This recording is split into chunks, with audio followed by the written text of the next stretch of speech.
Ortho Ayurvedic oil and capsule. अब दर्द भी घुटने टेकेगा। फिर पड़ी महंगाई की मार, 2 दिन में 2 बार महंगी हुई सीएनजी 1 रुपए प्रति किलो महंगी हुई। 2 दिन में कुल मिलाकर 3 रुपए महंगी हुई सीएनजी। दिल्ली में 1 किलो सीएनजी की कीमत 80.9 रुपए हुई।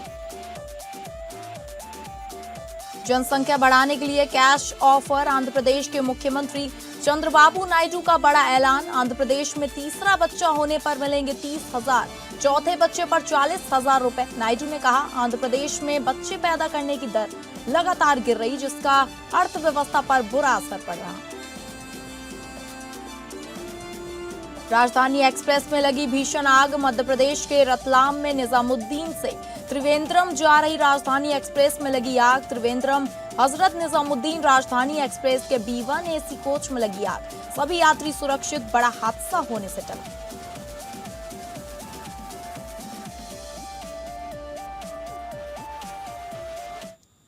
नमस्कार, आप सभी का स्वागत है और मैं हूं आपके साथ अंकिता सिंह। बुलेटिन की शुरुआत करेंगे बड़ी खबर का रुख करके, जहां फिर पड़ी महंगाई की मार। 2 दिन में 2 बार महंगी हुई सीएनजी 1 रुपए प्रति किलो महंगी हुई।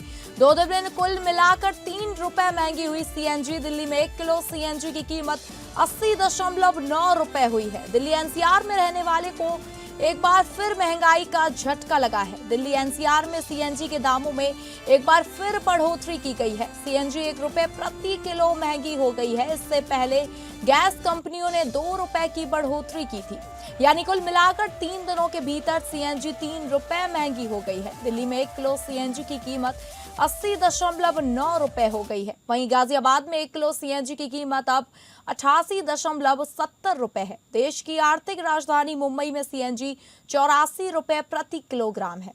दरअसल देश अपनी जरूरत के हिसाब से प्राकृतिक गैस का आयात 50% से ज्यादा करता है। हॉर्मुज संकट के बाद आपूर्ति में कमी और मांग बढ़ने से गैस कंपनियों के लिए गैस खरीदना महंगा हो गया।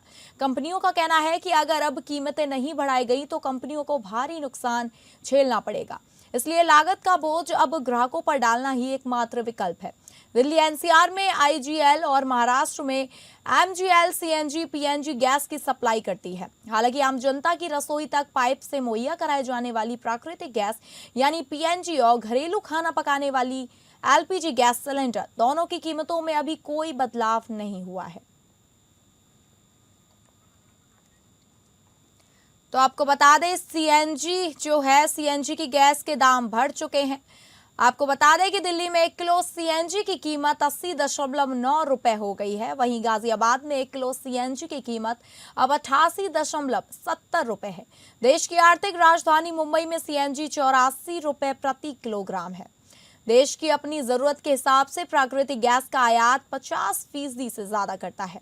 हॉर्मुज संकट के बाद आपूर्ति में कोई कमी और मांग बढ़ने से गैस कंपनियों के लिए गैस खरीदना महंगा हो गया। कंपनियों का कहना है कि अगर अब कीमतें नहीं बढ़ाई गई तो कंपनियों को भारी नुकसान झेलना पड़ेगा। इसलिए लागत का बोझ अब ग्राहकों पर डालना ही एकमात्र विकल्प है। दिल्ली एनसीआर में आईजीएल और महाराष्ट्र में एमजीएल सीएनजी पीएनजी गैस की सप्लाई करती है। हालांकि आम जनता की रसोई तक पाइप से मुहैया कराई जाने वाली प्राकृतिक गैस यानी कि पीएनजी और घरेलू खाना पकाने वाली एलपीजी गैस सिलेंडर दोनों की कीमतों में अभी कोई बदलाव नहीं हुआ है।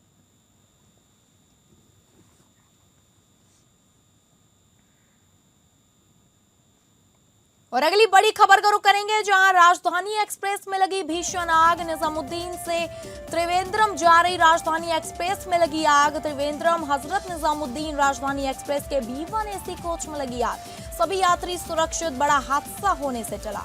त्रिवेंद्रम हजरत निजामुद्दीन राजधानी एक्सप्रेस के B1 AC कोच में रविवार सुबह करीब 5:30 बजे भीषण आग लग गई। बताया जा रहा है कि हादसा कोटा रेल मंडल के अंतर्गत रतलाम जिले के आलोट स्टेशन के पास लूड़ी रिच्चा विक्रमगढ़ आलोट स्टेशन के बीच हुआ। गनीमत रही कि सभी समय रहते सभी यात्रियों को सुरक्षित बाहर निकाल लिया गया, जिससे एक बड़ा हादसा होने से टल गया। फिलहाल दिल्ली मुंबई रेलवे ट्रैक पर ट्रैफिक को रोका गया है। प्राप्त जानकारी के अनुसार हादसा उस वक्त हुआ जब ट्रेन अपनी रफ्तार में रतलाम के लूड़ी रिच्चा विक्रमगढ़ आलोट स्टेशन के बीच से गुजर रही थी। तभी सुबह करीब 5:30 बजे ट्रेन के गार्ड ने ट्रेन से धुआं निकलते देखा और इसी सूचना इंजन चालक को दी।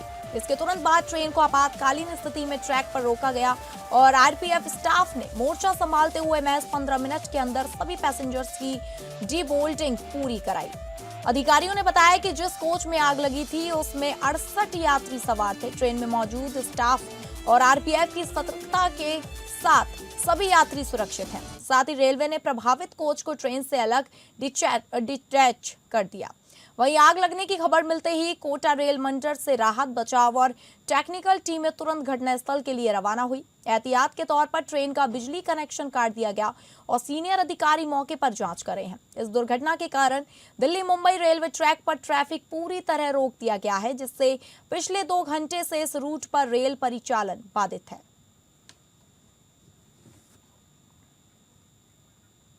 वहीं इस खबर की अधिक जानकारी के साथ हमारे संवाददाता संतोष सिंह हमारे साथ फोन लाइन पे जुड़ गए। संतोष, आखिर ट्रेन में इतना बड़ा हादसा होते होते कैसे रह गया? मतलब क्या कारण था आग लगने का? की जो जानकारी आ रही है, अभी कारणों का खुलासा तो नहीं हो पाया है, लेकिन फिलहाल ये कहा जा सकता है कि एक बड़ा हादसा टल गया है। उस AC coach, third AC coach में आग लगी B1 में, और ये आग जो है फैलते फैलते 2-3 कोचों को अपनी चपेट में ले ली। लेकिन बड़ी बात यह है कि कोई जनहानि की अभी तक कोई खबर नहीं है।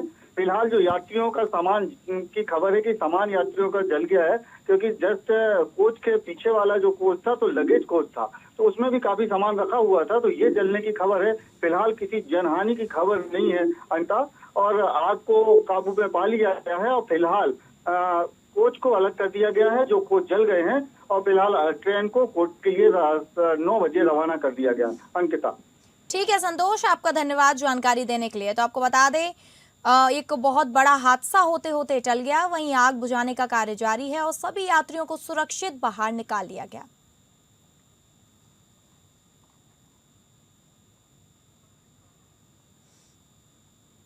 आगे बढ़ेंगे और अगली खबर का रुख करेंगे, जहां प्रधानमंत्री नरेंद्र मोदी आज नीदरलैंड से स्वीडन जाएंगे। इससे पहले शनिवार को पीएम मोदी ने नीदरलैंड में भारतीय प्रवासियों को संबोधित किया। इस दौरान उन्होंने कहा कि उन्हें यहां पर घर जैसा महसूस होता है। इतना ही नहीं, पीएम मोदी ने झालमुड़ी का भी जिक्र किया। पीएम नरेंद्र मोदी ने कहा, क्या झालमुड़ी नीदरलैंड भी पहुंच गई है? प्रधानमंत्री की बात सुनकर वहां पर मौजूद लोग हंस पड़े। प्रधानमंत्री ने भारत की लोकतांत्रिक भागीदारी के बारे में भी बात करते हुए कहा कि भारत में हर साल रिकॉर्ड तोड़ मतदान हो रहा है। 2024 के लोकसभा चुनाव का जिक्र करते हुए पीएम मोदी ने कहा कि 64 करोड़ से अधिक लोगों ने अपने वोट डाले, जो उन्होंने बताया कि यूरोपीय संघ की जनसंख्या से भी अधिक है।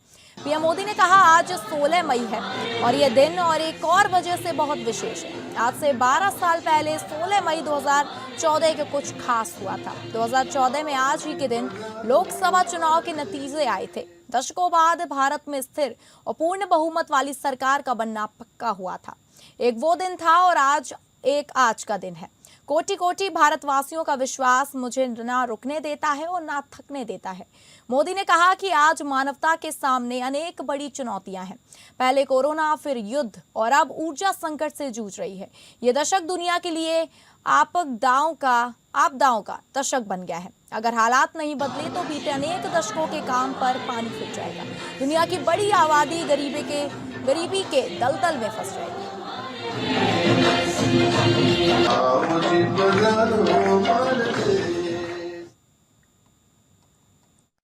तो पूरी मानवता को उसका फायदा होता है।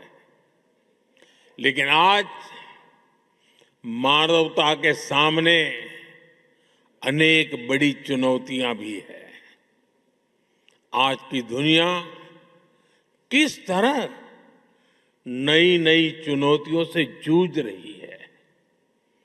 पहले कोरोना आया, फिर युद्ध होने शुरू हो गए और अब आज की एनर्जी क्राइसिस है। ये दशक दुनिया के लिए आपदाओं का दशक बन रहा है। हम सभी देख रहे हैं, अगर ये स्थितियां तेजी से नहीं बदली गई तो बीते अनेक दशकों की उपलब्धियों पर पानी फिर जाएगा। दुनिया की बहुत बड़ी आबादी फिर से गरीबी के दलदल में चली जाएगी। साथियों, ऐसी वैश्विक परिस्थितियों में आज दुनिया रेजिलिएंट सप्लाई चेन की बात कर रही है और तब भारत और नीदरलैंड मिलकर एक ट्रस्टेड, ट्रांसपेरेंट और फ्यूचर रेडी सप्लाई चेन बनाने में जुटे हैं। और अगली बड़ी खबर का रुख करेंगे जहां आंध्र प्रदेश में जनसंख्या बढ़ाने के लिए कैश ऑफर। आंध्र प्रदेश के मुख्यमंत्री चंद्रबाबू नायडू का बड़ा ऐलान। आंध्र प्रदेश में तीसरा बच्चा होने पर मिलेंगे 30,000 रुपए, चौथे बच्चे पर मिलेंगे 40,000 रुपए। आंध्र प्रदेश में बच्चे पैदा करने की दर लगातार गिर रही है, बोले नायडू। बच्चे पैदा करने की दर नीचे गिरी तो अर्थव्यवस्था पर बुरा असर पड़ेगा। आंध्र प्रदेश के मुख्यमंत्री चंद्रबाबू नायडू ने शनिवार को एक बड़ा ऐलान किया। उन्होंने कहा कि अब राज्य में जो परिवार तीसरा बच्चा पैदा करेगा उसे सरकार 30,000 रुपए देगी और अगर चौथा बच्चा हुआ तो 40,000 रुपए मिलेंगे। यह ऐलान उन्होंने श्रीकाकुलम जिले के नरसत्रोपेटा में एक पब्लिक मीटिंग में किया। मार्च 2025 में नायडू ने विधानसभा में बताया था कि सरकार दूसरा बच्चा पैदा करने वाले जोड़े को 25,000 रुपए देने के बारे में सोच रही है। यानी पहले सिर्फ दूसरे बच्चे पर पैसे देने की बात थी, लेकिन बाद में राज्य के स्वास्थ्य मंत्री सत्य कुमार यादव ने बताया कि सरकार ने फैसला बदला और अब यह सुविधा तीसरे और चौथे बच्चे पर भी दी जाएगी। मुख्यमंत्री नायडू का कहना है कि आंध्र प्रदेश में बच्चे पैदा करने की दर लगातार गिर रही है। दुनिया भर में यह माना जाता है कि किसी भी राज्य या देश की आबादी तब स्थिर रहती है जब हर महिला औसतन 2.1 बच्चे को जन्म दे। मुख्यमंत्री नायडू ने चेताया कि अगर यह दर और नीचे गिरी तो राज्य की अर्थव्यवस्था पर बुरा असर पड़ेगा। उन्होंने ये भी बताया कि आज कई जोड़े सिर्फ एक बच्चा रखना चाहते हैं क्योंकि उनकी कमाई बढ़ गई है और वे सोचते हैं कि एक ही बच्चा काफी है। कुछ लोग दूसरा बच्चा तभी करते हैं जब पहला बेटा हो, बेटा ना हो। इस सोच की वजह से आबादी नहीं बढ़ रही है। मुख्यमंत्री नायडू ने कहा कि बहुत से लोग सोचते हैं कि बच्चे बोझ होते हैं, लेकिन यह गलत सोच है। बच्चे दरअसल एक संपत्ति है, यानी देश और परिवार दोनों के लिए फायदेमंद है। नायडू ने कहा कि वे यह साबित करके दिखाएंगे।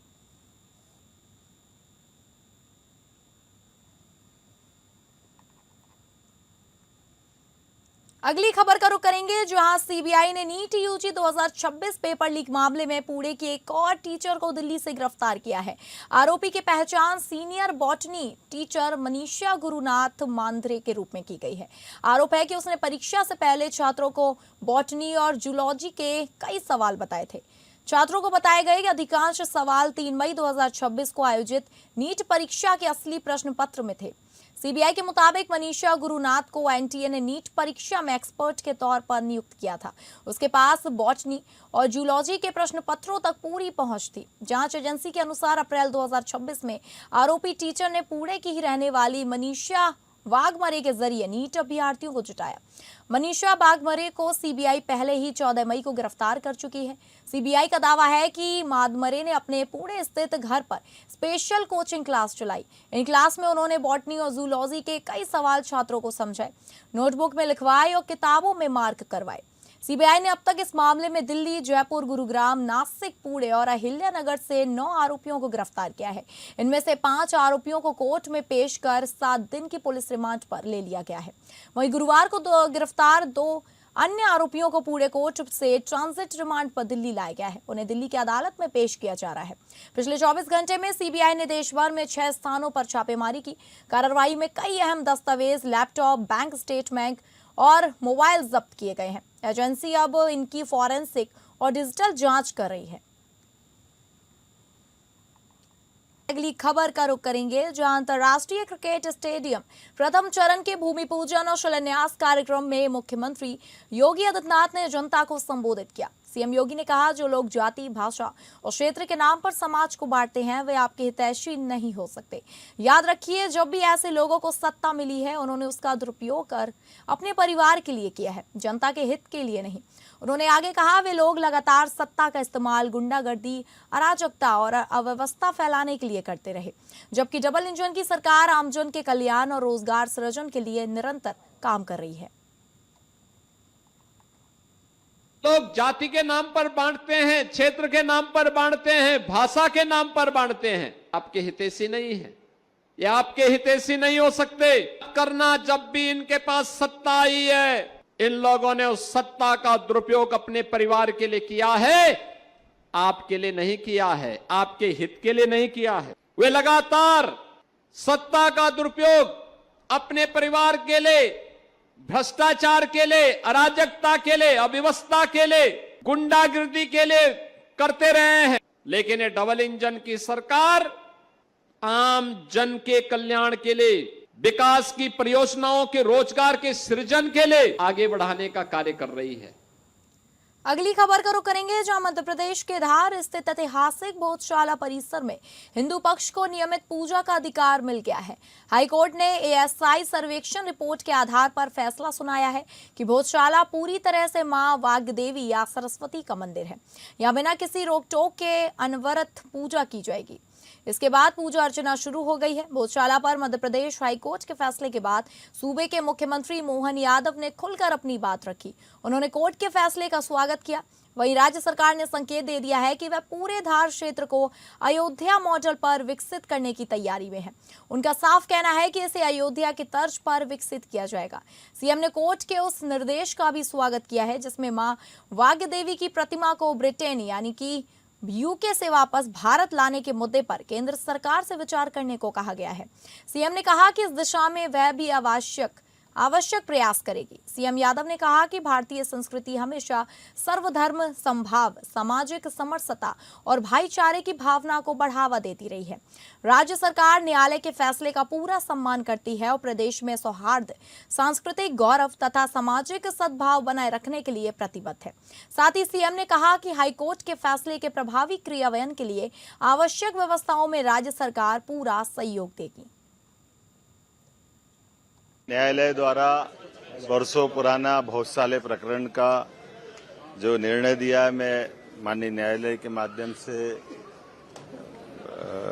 सभी समाजजनों को न्यायालय के निर्णय के माध्यम से जो हम सबका हमारी परंपरा भी है कि हम न्यायालय के निर्णय के आधार पर इस बात का प्रसन्नता भी व्यक्त करता हूं कि न्यायालय ने माना कि हाँ, ये भोजशाला का स्थान था जहाँ राजा भोज ने माँ वाग्देवी के स्थान के माध्यम से इस स्थान की महत्ता को विकसित किया था।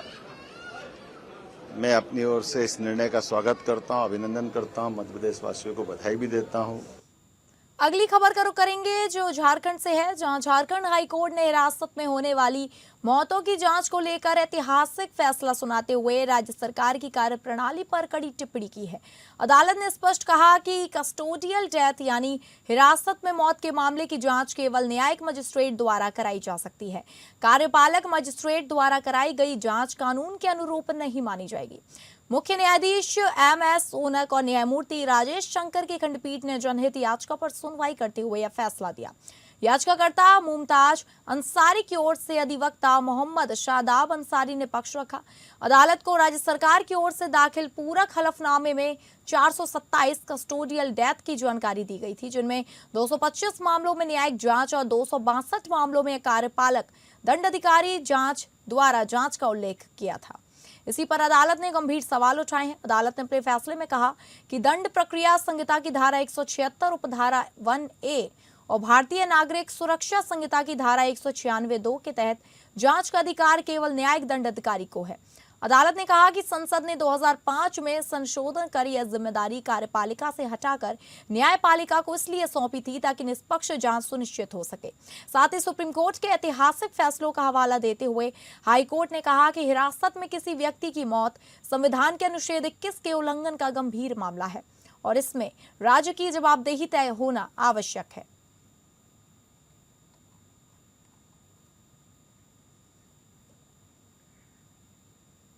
अगली खबर का रुख करेंगे जो मुरादाबाद से है, जहां मुरादाबाद में एक अनोखा मामला सामने आया है। संभल की रहने वाली 31 वर्षीय अमीना ने टीएमयू अस्पताल में 5 दिन के अंतराल में 4 बच्चों को जन्म दिया। खास बात ये रही कि चारों बच्चों की नॉर्मल डिलीवरी हुई, जबकि ऐसे हाई रिस्क मामलों में आमतौर पर सिजेरियन ऑपरेशन किया जाता है। अमीना ने 2 बेटों और 2 बेटियों का जन्म दिया है। टीएमयू के डॉक्टरों की विशेषज्ञ और महिला की हिम्मत से यह संभव हो सका। संभल के असमोली की रहने वाली अमीना की गर्भावस्था शुरू होते ही जटिल थी। वरिष्ठ स्त्री रोग विशेषज्ञ के अनुसार शुरुआती अल्ट्रासाउंड में ही गर्भ में 4 भ्रूण होने की पुष्टि हुई थी। मां और बच्चों की जान को खतरा देखते हुए मेडिकल टीम ने परिवार को भ्रूण कटौती की सलाह दी थी, ताकि कम से कम 2 बच्चों को सुरक्षित बचाया जा सके। लेकिन अमीना और उनके परिजनों ने ईश्वर पर भरोसा जताते हुए चारों बच्चों को जन्म देने का साहसिक फैसला लिया। अमीना को 6 मई को टीएमयू अस्पताल में भर्ती किया गया था। 9 मई को उन्होंने पहले बेटे को जन्म दिया। इसके बाद 14 मई को शेष 3 बच्चों की सफल नॉर्मल डिलीवरी हुई। फिलहाल सभी नवजात डॉक्टरों की निगरानी में है। इनमें से एक बच्चा पूरी तरह स्वस्थ है, जबकि 3 बच्चों को विशेष देखभाल में रखा गया है। परिजनों ने डॉक्टरों का आभार जताया है। वहीं डॉक्टरों का कहना है कि इस तरह के मामलों में मां और बच्चे दोनों की जान को गंभीर खतरा रहता है, लेकिन सही समय पर इलाज और लगातार निगरानी से सकारात्मक परिणाम संभव हुआ। ये मेरी वाइफ है। इनको 4 बेबी हुए हैं, 2 बेटे 2 बेटी, वो भी नॉर्मली। और हमारा ट्रीटमेंट टीएमयू पागबड़ा से चल रहा था। काफ़ी अच्छे तरीके से हमसे बिहेव किया, सब कुछ हम खुश हैं, बिल्कुल काफ़ी अच्छा कराया उन्होंने काम। तो हम यही कहेंगे शुक्रिया। हमारा टीएमयू में इलाज फ्री हुआ है और टीएमयू की तरफ से 4000 का चेक हमें मिला है। यहाँ पर एक मरीज़ अमीना नाम की आई थी, जिनकी शुरुआत से हमें पता चला कि 4 बच्चे हैं। ये रिस्क जानते हुए कि 4 बच्चों को आगे तक ले जाना काफ़ी कठिन है, माँ के लिए और बच्चों के लिए, दोनों के लिए। हमने उन्हें ये ऑप्शन दिया कि अगर वो 2 बच्चों को, जिसे हम फीटल रिडक्शन कहते हैं, रिड्यूस करा पाएँ, ताकि 2 बच्चे जो अच्छे हैं वो आगे तक जा पाएँ। लेकिन मरीज़ ने सब खतरे जानते हुए भी चारों बच्चों को कंटिन्यू किया। मुरादाबाद के टीएमयू से एक ऐसी खबर सामने आई है जिस जो चर्चाओं का विषय बना हुआ है। हम आपको बता दें, टीएमयू के डॉक्टरों ने एक वीडियो जारी किया है। उसमें कहा है कि एक महिला ने 5 दिन में 4 बच्चों को जन्म दिया है। असमोली मतलब संभल जिले की असमोली की रहने वाली एक महिला ने 4 बच्चों को जन्म दिया है। बच्चा और जच्चा दोनों स्वस्थ है। डॉक्टरों का कहना है कि पिछले काफी समय से ये सब चीज जानकारी थी कि यहाँ 4 बच्चे इस महिला के पेट में पल रहे हैं। उसी को दौरान जब समय पूरा हुआ तो टीएमयू अस्पताल लाया गया। हालांकि हम आपको बता दें, टीएमयू की तरफ से एक स्कीम चलाई जा रही है कि गर्भ जो डिलीवरी है वो निःशुल्क की जा रही है। काफी समय से ये सब कुछ चल रहा है। उसी को देखते हुए कुछ लोग लाभ उठाने टीएमयू पहुंचते हैं और ऐसी घटना ने कहीं ना कहीं चर्चा का विषय बना है। एक महिला ने जब 4 बच्चों को जन्म दिया, उसके बाद से डॉक्टरों की जो टीम है वो अपना बयान दे रही है और कह रही है कि जच्चा और बच्चा दोनों स्वस्थ हैं। और जिस प्रकार से अल्ट्रासाउंड के माध्यम से जानकारी पहले ही हो चुकी थी, ये 4 बच्चे इन महिला के पेट में है। लगभग ये हैरानी की बात तो जब हुई कि आखिरकार 5 दिन में 4 बच्चों को जन्म देना, यानी 5 दिन पहले जो बच्चे ने उस बच्चे को जन्म दिया, उसका वजन जो था वो लगभग 750 ग्राम था। उसके बाद दूसरे दिन और लगभग 5 दिन के अंतराल में लगभग 4 बच्चों को महिला जन्म देती है। महिला बिल्कुल सुरक्षित है और पति से जब बात की गई तो पति भी बहुत खुश नजर आया। उसने कहा कि एक साथ मेरी पत्नी के साथ 4 बच्चे होना ये वाकई एक चर्चा का विषय है। दोनों स्वस्थ हैं। डॉक्टरों की पूरे जिले में की जा रही है और जिसको देखते हुए डॉक्टरों की तारीफ भी की जा रही है। पूरा मामला मुरादाबाद के टीएमयू का है, जिसमें डॉक्टरों ने डॉक्टरों की तारीफ करते हुए जनता नहीं थक रही। अपने सहयोग पवन के साथ दानवीर सिंह, एपीएन न्यूज मुरादाबाद। तो फिलहाल इस बुलेटिन में इतना ही। नमस्कार।